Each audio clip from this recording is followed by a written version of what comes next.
vamos a empezar con una pequeña encuesta verbal, y si la pueden contestar quizás a través del chat brevemente. La encuesta es la siguiente, es si existe antisemitismo en el Uruguay. Entonces, las respuestas son 0, no existe; 1, existe pero muy, muy poco; 2, existe poco; 3, más que poco sin llegar a mucho; 4, mucho; y 5, muchísimo. Ahí empezamos a ver los números. Veo 4, quiere decir mucho; 3, un 5, muchísimo; un 2, existe pero muy, muy poco; un 4, que dijimos que era mucho; un 1, que señala que no existe; otro que dice existe pero muy, muy poco; otro en esa dirección; otros veo que dicen mucho, muy, así ustedes tienen los. Después, en todo caso, pasamos revista y así ustedes se quedan también con la encuesta. Veo un 4, entre 2 y 3, unos cuantos. Bueno, es un buen. El comentario nos sirve para introducirnos un poco en el tema. Uno dice que el saber cuánto, si hubiera un termómetro de antisemitismo, a nuestro modo de ver, sería algo así como un termómetro de la salud espiritual de una sociedad. Una sociedad que está libre de antisemitismo y de la discriminación en general, porque creo que los fenómenos que vamos a estudiar, si bien están específicamente referidos al antisemitismo, seguramente no son exclusivos o privativos de esa manera de discriminación. Entonces, nosotros creemos sí que una sociedad que está libre de ese flagelo, si existiera, podríamos interpretar que es una sociedad que goza de gran salud espiritual. Pero esto es algo que vamos a tratar de ir desarrollando y justificando a medida que vamos avanzando. Bien. En primer lugar, entonces, felicitaciones a la Universidad Ort por este cursillo. Uno dice que si en el Uruguay un 10%, un 5% de las instituciones educativas organizaran encuentros o jornadas de este tipo, esta charla, este encuentro, no tendría ninguna razón de ser.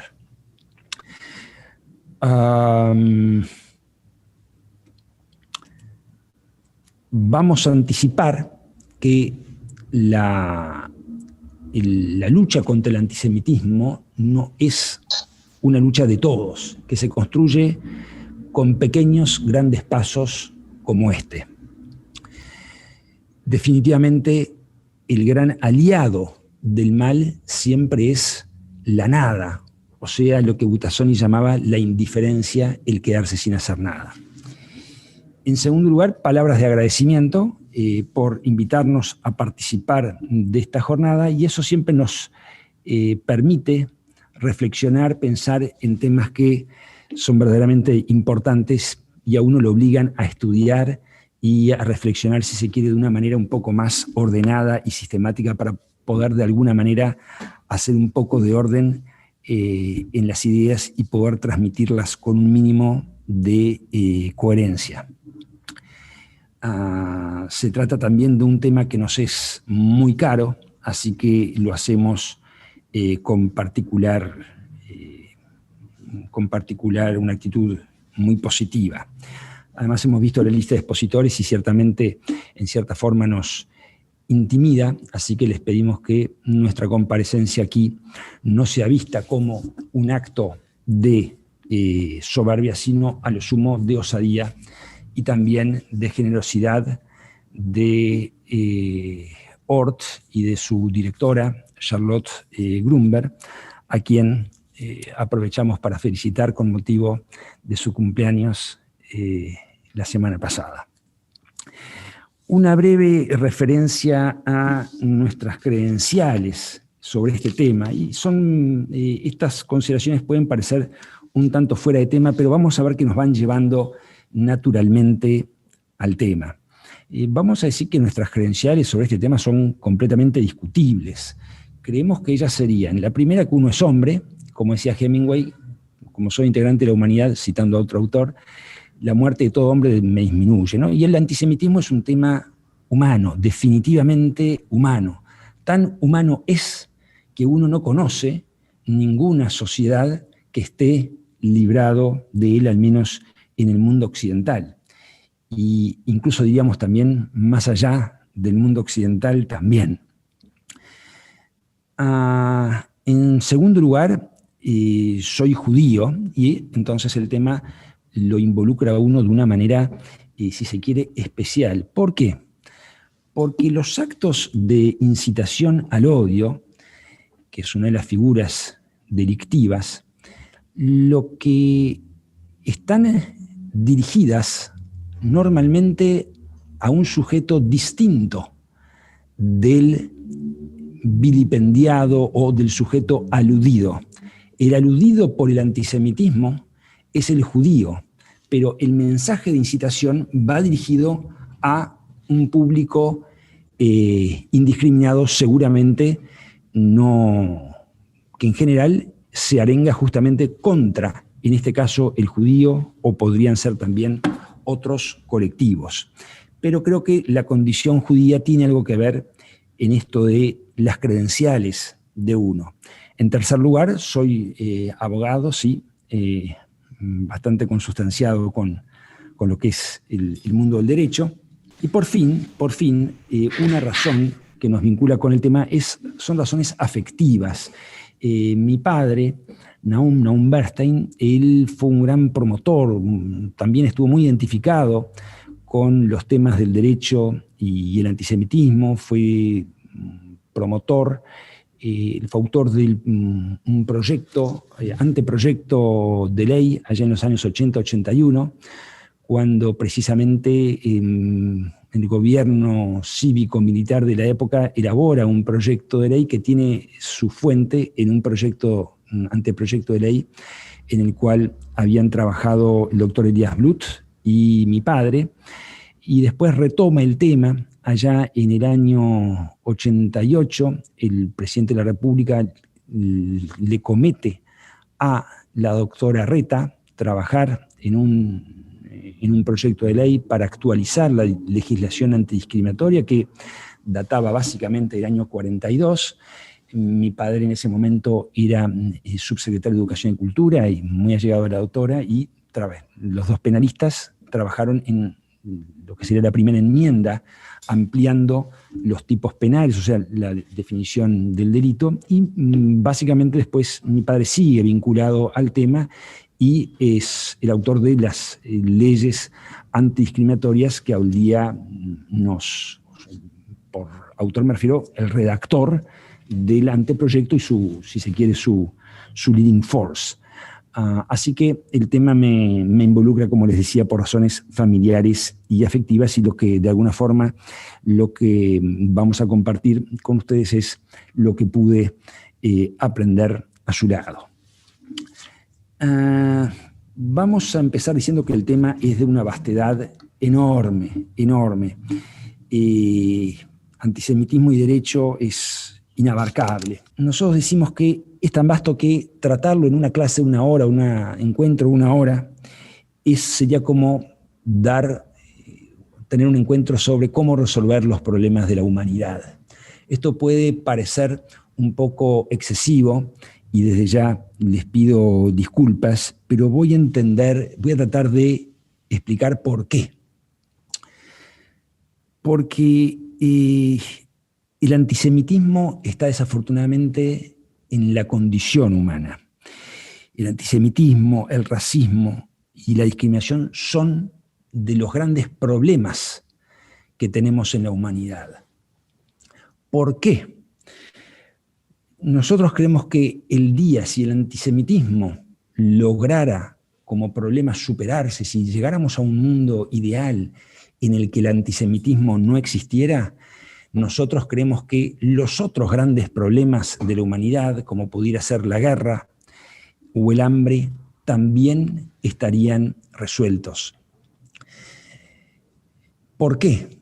Porque si el antisemitismo está en la condición humana, si llegásemos a ese estado ideal, eso querría decir que el hombre ha, si se quiere, derribado, ha erradicado una serie de elementos del alma humana, de sus facetas más negativas, prejuicios oscuros, y entonces estaría en condiciones, sin lugar a dudas, nos parece a nosotros, de dar un paso de gran magnitud en la superación del hombre y en consecuencia en la superación de otros tantos problemas. Por eso nosotros le asignamos capital importancia a este problema. Esto me recuerda una exposición que escuché recientemente de un rabino uruguayo israelí, Daniel Starsky, y él decía que hablaba de dos revoluciones a propósito de aquellas personas que vuelven, en este caso a su judaísmo, podrían ser a otras religiones. Él habla de la revolución, esa es la revolución interior, decía este pensador, versus la revolución exterior. Entonces, la revolución exterior vendría a ser la revolución política en su sentido natural, las revoluciones que vemos en tales y cuales países. Esas él las califica como revoluciones exteriores y afirma que en la medida en que no pasan por una revolución interior previa, están destinadas al fracaso.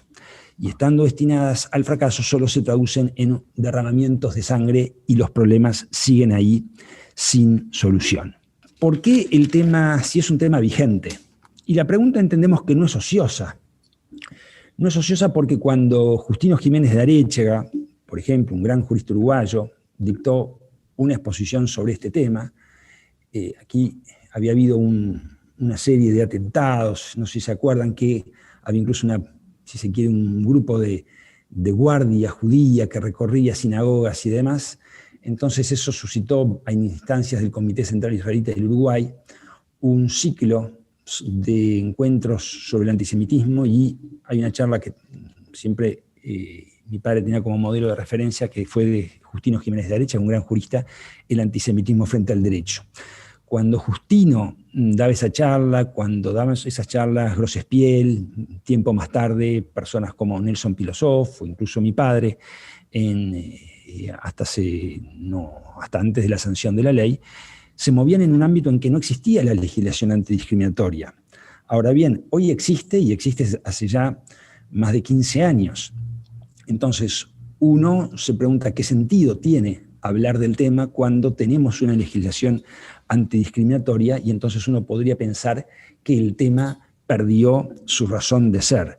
Bueno, lamentablemente el tema no perdió, nos parece a nosotros humildemente que no perdió su razón de ser, porque el antisemitismo, como vimos en la encuesta en que ustedes contestaban, en que entiendo que de los participantes solo uno respondió 0, no quiere decir que la mayoría tenga la verdad, pero digamos que en general los participantes han interpretado que hay poco, mucho. Cuando a mi padre le decían cuánto antisemitismo hay en Uruguay, él siempre decía canei neore, como se dice en inglés, o sea, gracias a Dios, suficiente, no hay necesidad de una dosis adicional. Pero lo que esto nos enseña es que con la ley solo no alcanza.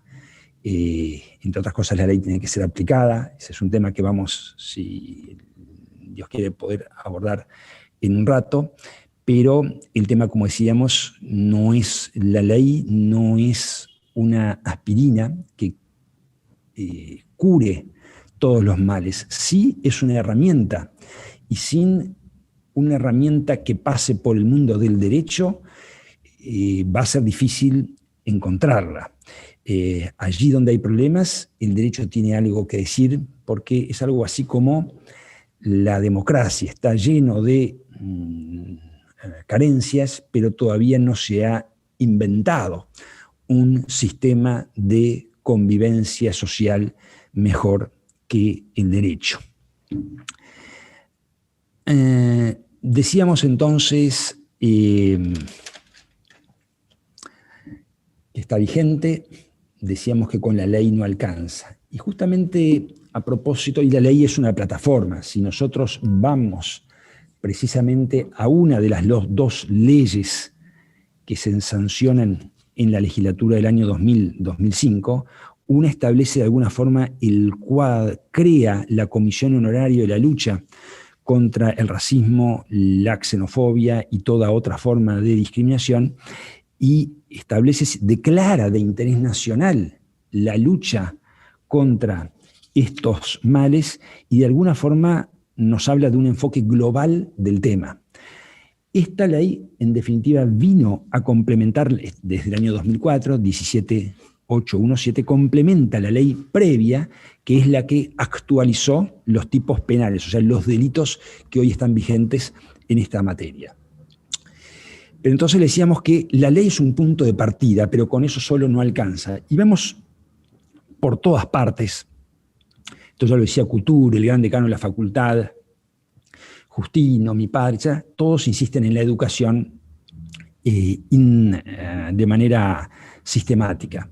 Y ahí quisiera, si se quiere, quebrar una lanza por nuestros profesores, entiendo que son los participantes de este encuentro. ¿Por qué? Porque esto me recuerda un poco cuando las familias tenemos problemas en nuestras casas, por H, por B, entonces tendemos a endilgar los problemas cuando discutimos, por decir algo, el futuro de, no sé, cómo van a ser nuestros hijos, qué preparación van a tener, todo en la escuela.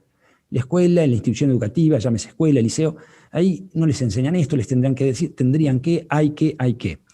Y nosotros nos parece que eso es, si se quiere, en cierta manera, naturalmente sí, la educación es fundamental. Si hay educadores aquí en este público, les pido que me corrijan, pero eso no excusa, no libra a absolutamente ninguno de nosotros de asumir nuestras responsabilidades. Es un tema de todos y sí, la educación es fundamental, pero solo con la educación no alcanza.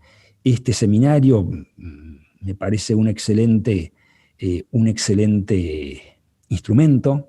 Les comento, ya aprovechamos para pasar un aviso, que en la familia organizamos un certamen en homenaje a la memoria de mi padre y de nuestra madre, todos los años un concurso para estudiantes del liceo, un concurso sobre el Holocausto. Va a tener lugar el 25 de agosto del año que viene, tiene lugar en la sede de la Horta, a quien aprovechamos para reiterar nuestro agradecimiento. Este año no se pudo hacer, se hizo en el Liceo Alemán por la peculiaridad, pero históricamente ha sido allí. Bueno, nosotros creemos que ese tipo de acciones concretas, todas ellas suman. En resumidas cuentas, respondiendo por qué la pregunta es válida, si la pregunta es válida, por qué el antisemitismo está allí. Y si demuestra basta un botón, queríamos traerles dos textos. Uno es un texto funciona lo que se llama la Asociación Internacional de Abogados y Juristas Judíos, que tiene su sede principal, entendemos, en Israel. Editan una revista que en español se llama Justicia y en inglés Justice. Y acá se las exhibo. Y esta revista ya tomó un número del año 2000, o sea, hace 20 años, se había realizado una conferencia en Estrasburgo bajo el auspicio conjunto del Consejo Europeo y esta asociación. Y fíjense el mensaje que ya 20 años atrás daba la organización.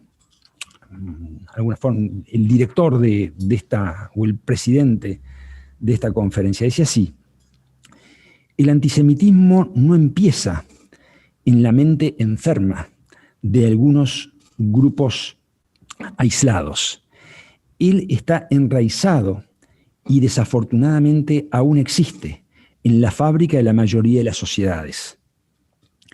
No podemos responsabilizar de ello a ningún país en particular o a ninguna parte del mundo en particular. En cierta forma, él es parte del clima social, político, económico y cultural de la mayor parte de los países civilizados del mundo. A pesar de que se manifiesta, esto también es unánime en los autores, se manifiesta a través de rostros muy diversos, que pueden cambiar de una sociedad a otra. El Holocausto está siendo abiertamente negado. Se dice que es una ficción, una fabricación artificial, un complot político. La denegación del Holocausto no es tampoco un fenómeno aislado. Con años de práctica y millones de dólares invertidos, y hay una acumulación enorme de material y pareciera que los negacionistas del Holocausto han llegado aquí para quedarse. Lo leo para mostrar que el problema efectivamente, estábamos en el año 2000 y dudo que hayamos dado siquiera un paso adelante. Y otro texto que nos parecía útil traerles a colación es ya nuestro, de Fernando Butazzoni, a quien acabamos de citar un rato antes, que este año editó el libro Los que nunca olvidarán, que aprovechamos para recomendar vivamente. Él estudió lo que fue la matanza de Herbert Kukurs, un criminal de guerra nazi que fue asesinado por los servicios de inteligencia de Israel en el Uruguay, un episodio que quizás hoy no se conoce, las nuevas generaciones quizás lo conozcan menos, y él tuvo oportunidad de profundizar, hizo una investigación muy a fondo, dedicó algunos años de su vida, e incluso fue a Riga, la capital de Letonia, si no estamos engañados, de donde provenía básicamente Kukurs, donde, dicho sea de paso, es visto como un héroe nacional. Entonces, miren, transcribe a un periodista en ocasión de la visita que junto a su esposa Butazzoni hizo a Riga, transcribe las palabras de un periodista, Scott Taylor, a propósito de una marcha que hay todos los 16 de marzo en Riga. Cada año, dice, el 16 de marzo, cientos de letones marchan por el centro de Riga para conmemorar a la legión letona de las Waffen-SS. Esa no es una ceremonia privada, como sugiere el embajador de Letonia en Canadá, donde había habido mucha Coca-Cola a propósito de este tema, sino más bien una expresión muy pública de apoyo a una unidad militar que era parte de la maquinaria de Hitler. El Holocausto no fue algo que simplemente le sucedió a los judíos letones, sino que fue perpetrado por voluntarios letones como el despiadado matón Herbert Kukurs y sus secuaces del comando Araj, quienes en el año 43 se enorgullecían de haber dejado a Letonia libre de judíos. Himmler formó la Legión de las SS de Letonia y en su núcleo estaban Kukurs y el comando Araj. Sugerir que de alguna manera la Legión letona, compuesta por estos asesinos, no estuvo directamente implicada en el Holocausto es un insulto a nuestra inteligencia colectiva.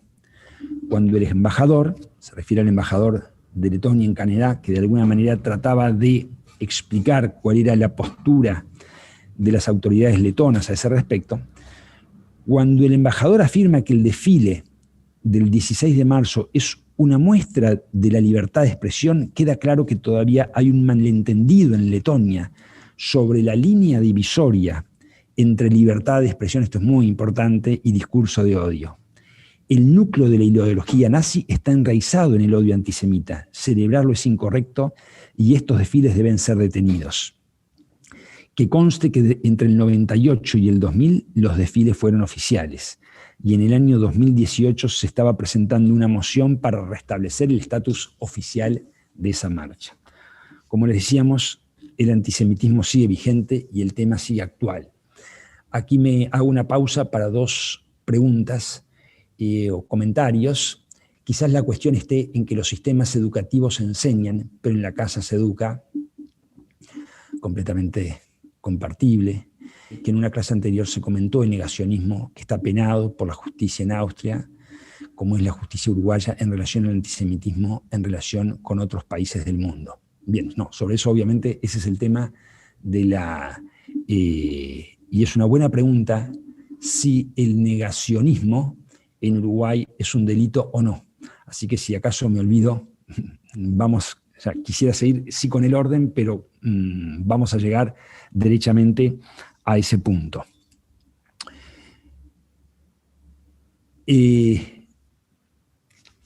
¿Por qué, preguntamos nosotros, el antisemitismo entonces está vigente? Hay multiplicidad de razones y uno quizás no las conoce todas y menos aún con claridad. Y hay razones históricas, pero nos queremos detener en una, las razones políticas. El antisemitismo se ha politizado, por lo menos en los últimos 120 años, por lo menos desde Émile Zola y antes de él también. ¿Qué quiere decir? Que sectores políticos lo han hecho suyo. ¿Qué quiere decir que lo han hecho suyo? Que de alguna manera forma parte de sus banderas, de sus mitos, de sus ejes cardinales, a veces explícitamente. Recuerdo, por ejemplo, en la entreguerra, en el periodo de entreguerras, en Austria había un partido que su eje cardinal era un partido antisemita. Y descarto que lo mismo habrá sucedido en Francia y en Alemania. Y en Uruguay no somos tan ajenos. Es bueno a veces aterrizar estos temas a la tierra de uno. Esto me recuerda siempre cuando veo los libros sobre historia del antisemitismo, historia de la inmigración judía. Lo estudiamos mucho en la Segunda Guerra Mundial y uno quiere llegar al hoy.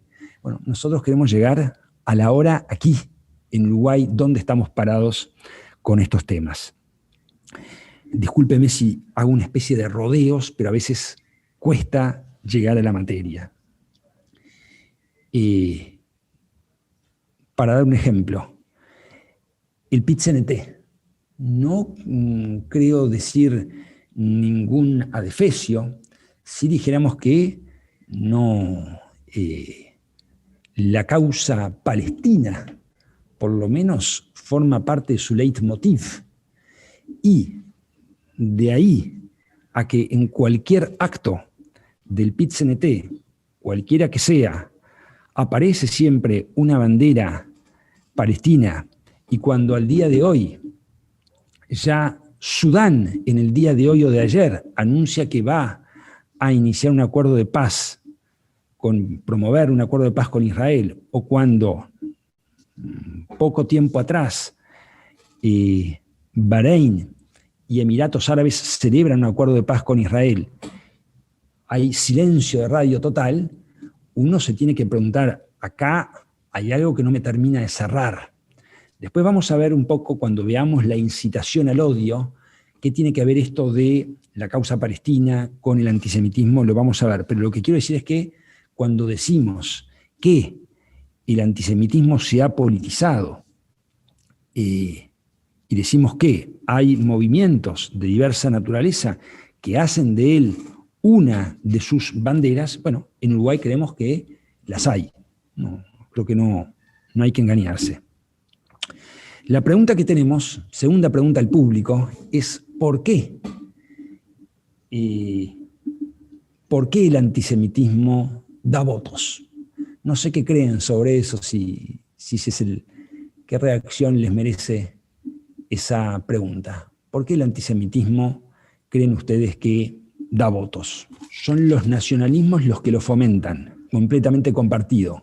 ¿Por qué lo fomentan? No se asusten si voy a seguir haciendo esta pregunta porque es la manera que tenemos de ir, ir llegando más a fondo. ¿Por qué lo fomentan?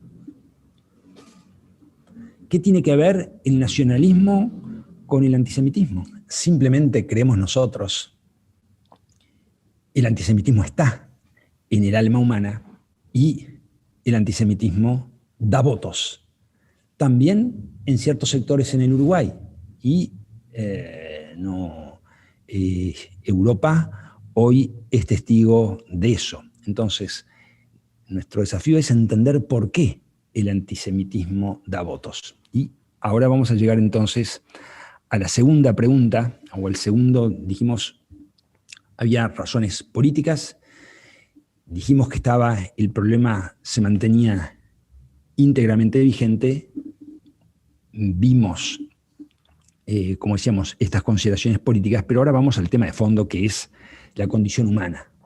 El antisemitismo está en la condición humana. Y entonces uno tiene que decir, bueno, con eso decimos poco, si no decimos qué parte de la condición humana es la que está en juego. Y vamos a ser muy francos con ustedes, no nos es fácil identificar la raíz, dónde está efectivamente el germen, la semilla inicial de todo eso.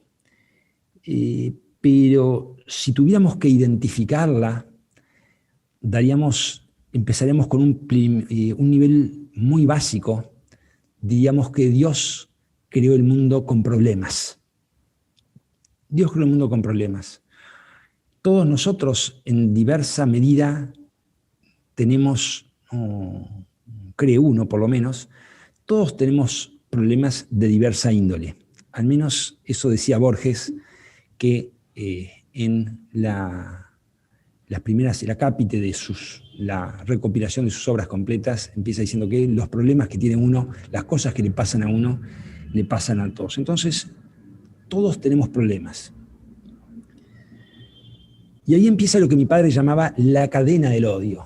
Si nosotros consideramos, de un lado, que tenemos problemas, y a eso le sumamos lo que esos problemas generan, que es esencialmente dosis de frustración, a veces resentimiento, algunos hablan de sentimientos torvos, otros hablan de oscuridad. Hay algo ahí que ciertamente de positivo o alentador en el alma humana no tiene nada.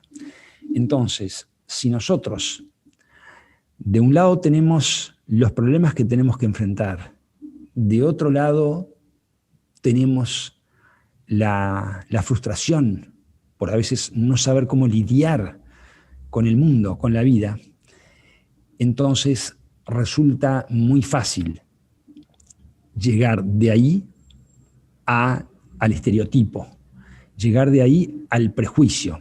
¿Qué es el prejuicio? Es una categoría, el estereotipo viene a ser, a estos efectos, estereotipar es considerar un grupo de una categoría de personas para asociarlas a algo que en este caso se entiende negativo, no el estereotipo del judío. Bueno, lo asociamos con el dinero, lo asociamos con la manipulación, lo podemos, el nazismo decía que eran poco higiénicos,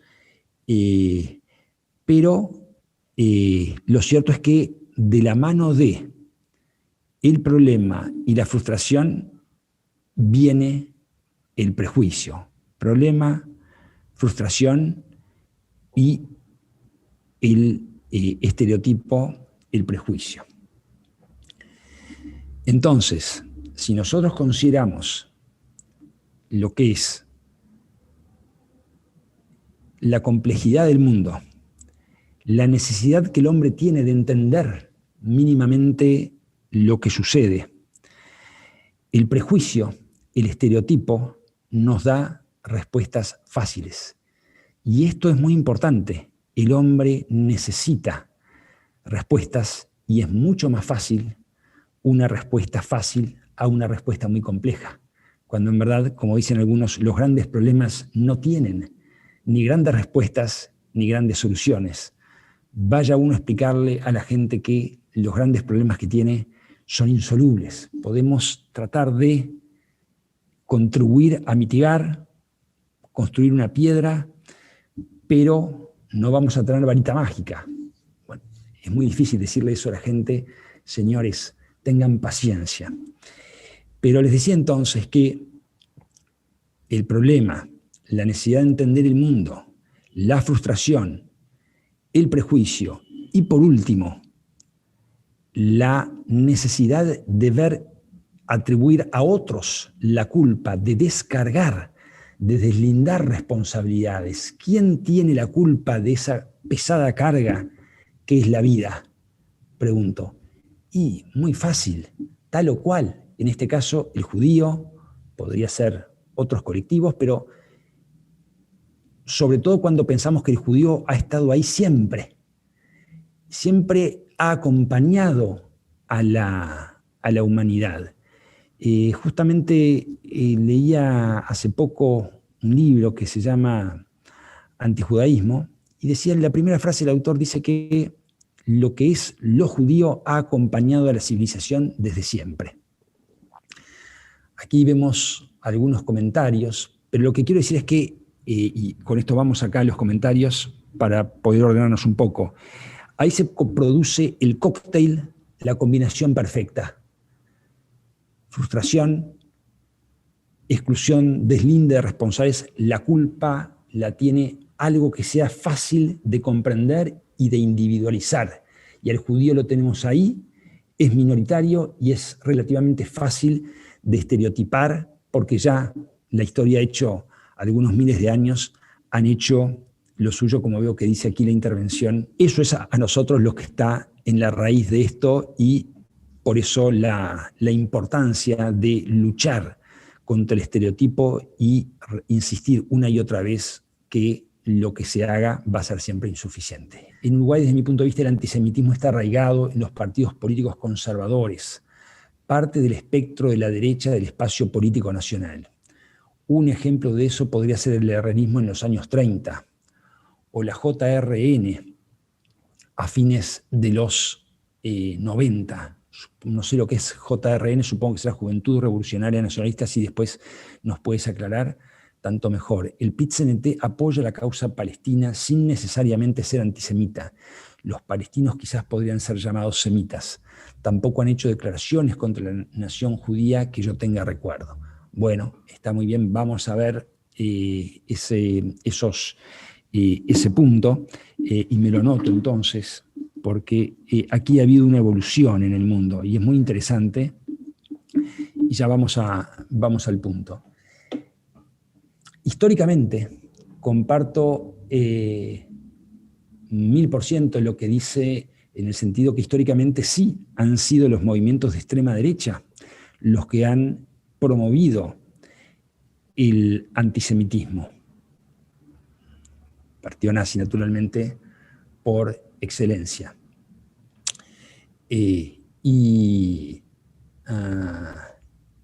Lo vemos lo vemos hoy en Europa, en los movimientos nacionalistas también de ultra, lo que se llama ultraderecha también. Ahora, no solamente son ellos los que tienen el patrimonio de el antisemitismo. En cuanto al herrerismo, ese es un tema que es objeto de gran polémica. Justamente, junto con mi madre, tomamos las clases de la cátedra de judaísmo. Estamos dando precisamente ese tema, y hay grandes discusiones. Lo cierto es que en lo personal no conocemos expresiones atribuibles a Luis Alberto Herrera antisemitas. Sí conocemos expresiones antisemitas vertidas en el debate, que era el medio de prensa que en los años 30 al menos, en tiempos de la pre-Segunda Guerra Mundial, Herrera dirigía.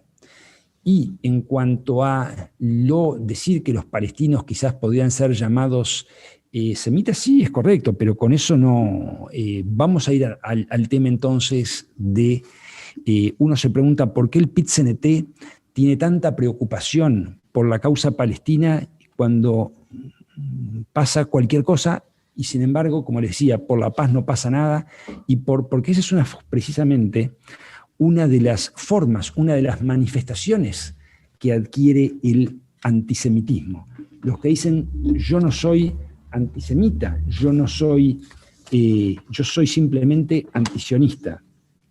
Vamos a ver acá lo que dice la Alianza Internacional para el Recuerdo del Holocausto, que acuñó una definición del antisemitismo.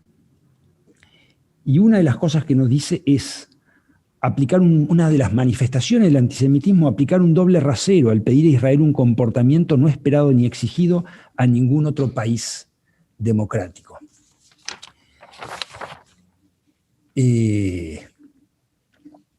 Aquí vemos otra pregunta. Esta combinación entre problemas más frustración igual prejuicio no es necesariamente racionalizada por el individuo compartido.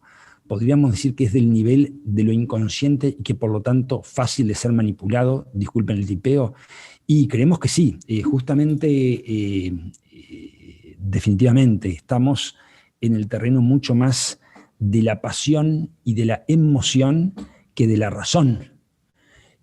Precisamente por eso, en el marco de los populismos, es donde el antisemitismo tiene su mayor caldo de cultivo. Justamente acá vamos al corazón del asunto.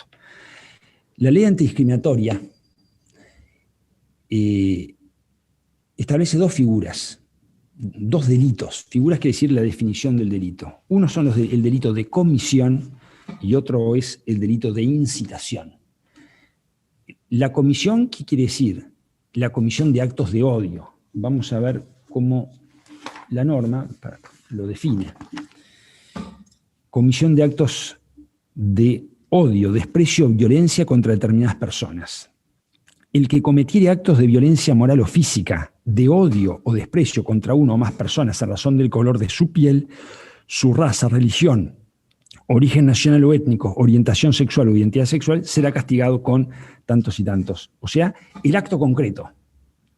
Decirle a una persona, agredirla por su condición de judío o insultarla con epítetos sobre su condición de judío. Eso es un típico acto de comisión.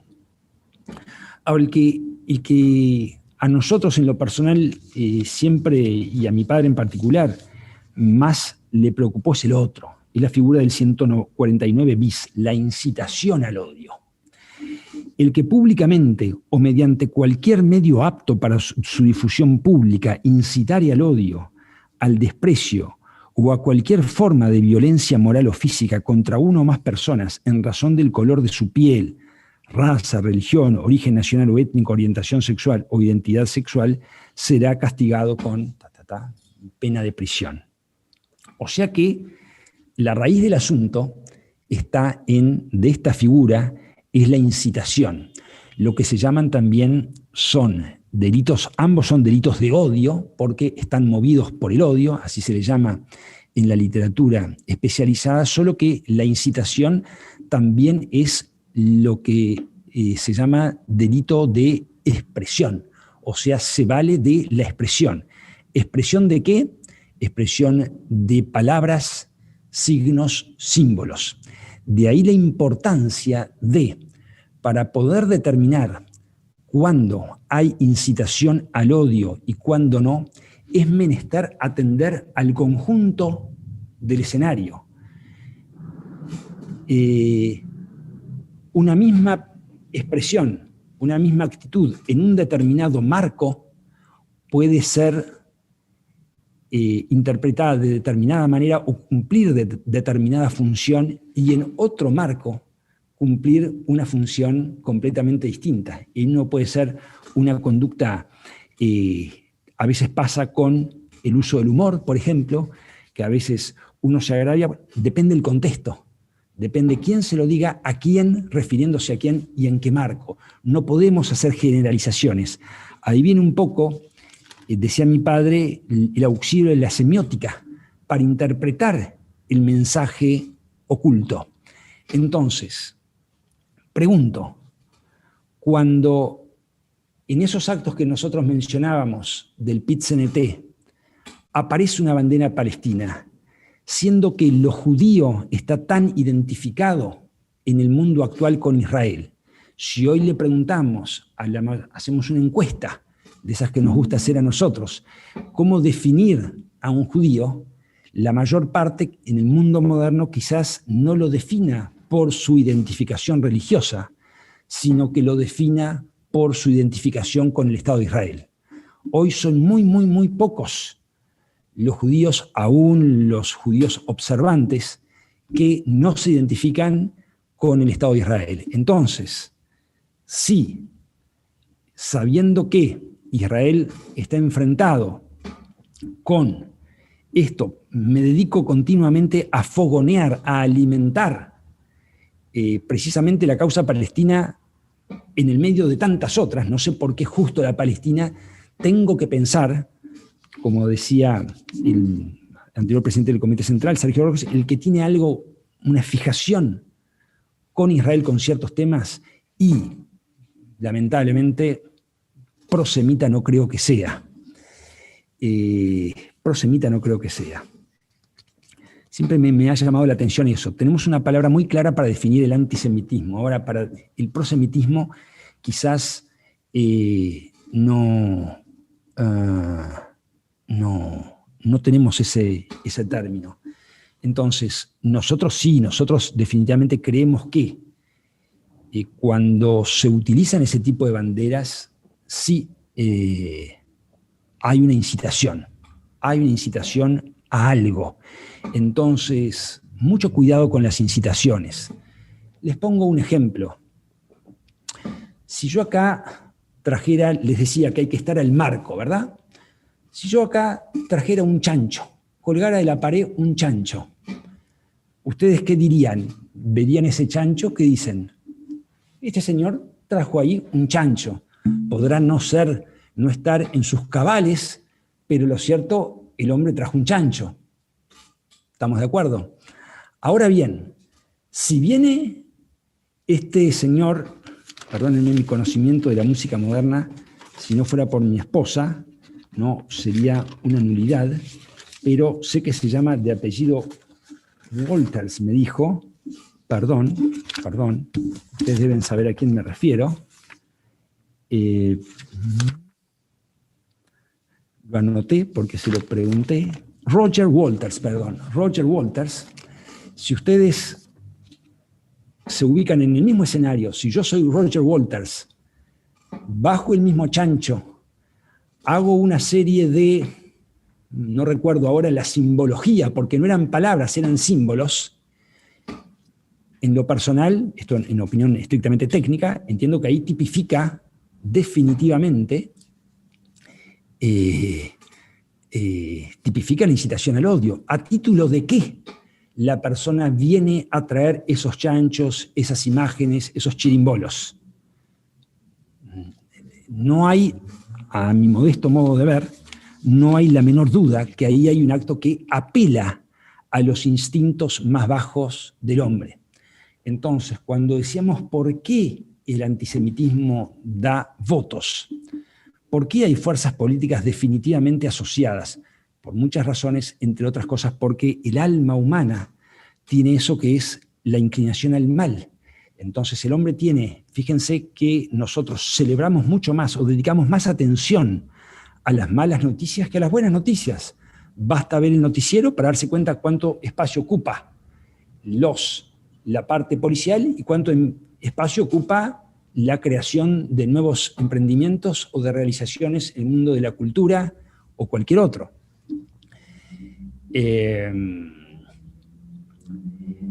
Esa tendencia al mal nosotros creemos que sí, que está también en la base del antisemitismo, ¿no? O sea, el hombre tiene eso, los medios de prensa esto lo tienen muy claro. Cualquier noticia sobre lo judío, sobre lo israelí, va a vender más que sobre muchos, por lo menos, muchos otros temas. Así me lo había enseñado hace muchísimos años el periodista Thomas Friedman, si no me engaño, aquí en Uruguay. quiere decir que hay que ser muy, muy cuidadoso con esto de el simbolismo, los mensajes ocultos. Hay que desentrañar ese mensaje. Entonces, cuando nosotros vemos esas banderas de la causa palestina, y estamos pegando en el palo, por lo menos pegando en el palo, porque alguna incitación a algo hay, a mi manera de ver. Hay algo allí que a uno no le termina de cerrar. Bueno, entonces, eso es lo que se llama incitación al odio. Una cosa es importante tener claro, varias cosas, pero seguramente muchas me van a faltar. Dicho sea de paso, el negacionismo del Holocausto, por la pregunta que, por si me olvido, la pregunta que nos preguntaban si era delito, para nosotros lo es. Está tan identificado el Holocausto con lo judío que negar el Holocausto es negar el corazón del judío, porque el Holocausto forma hoy parte de lo que es el judío y la conciencia judía, de la misma manera, o quizás de otra manera, pero quizás con importante o similar intensidad que la identificación con Israel. Entonces, no, yo no soy antisemita, soy anti-israelí, soy antisionista únicamente. Bueno, le estamos dejando al judaísmo desprovisto de su buena parte de su corazón para quedarnos únicamente con su cáscara. Aquí la utilización del chancho por Roger Waters tiene relación con rebelión en la chacra. Nos dice simplemente esto lo estás enmarcando de cómo lo usa. Para mi gusto es porque provoca el aplauso fácil. Bueno, sería bueno saber por qué provoca el aplauso fácil del público, porque ese público que lo festeja, dudo que esté muy preocupado. Por alguna razón, ese mismo público que lo festeja seguramente no es la que está tan preocupada como uno por la incitación. Pero las otras ideas que les quiero dejar. Primero, el problema del antisemitismo no es un problema de los judíos, el problema del racismo no es un problema del negro, y así sucesivamente. Es, primero, un problema de todos, pero principalmente del antisemita. Es él el que está enfermo.